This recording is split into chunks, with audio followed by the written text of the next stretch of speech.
सरपंच संतोष देशमुखांची ज्या पद्धतीने निर्घृणपणे हत्या झाली या प्रकरणी एक आरोपी अजूनही फरार आहे। तरी सुद्धा मंत्री धनंजय मुंडे यांनी राज्याचे मुख्यमंत्री तथा गृहमंत्री निष्क्रिय पद्धतीने हे प्रकरण हाताळताना दिसतायत असा आरोप संभाजी ब्रिगेडने केलेला आहे।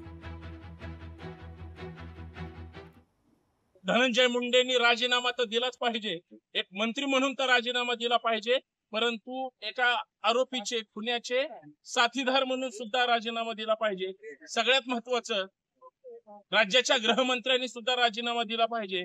माननीय मुख्यमंत्र्याच्या नेतृत्वाखाली राज्यात सरकार असताना सुद्धा राज्यामध्ये सर्वसामान्य व्यक्तीची हत्या झाली तरी निकाल मिळत नाही किंवा निर्णय लागत नाही किंवा न्याय मिळत नाही, ही सगळ्यात मोठी आणि दुर्दैवी गोष्ट आहे।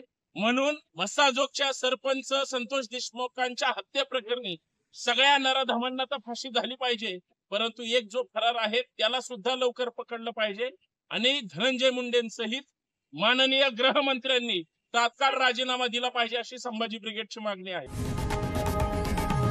लोकशाही मराठी ऐका, पहा, जागरूक रहा।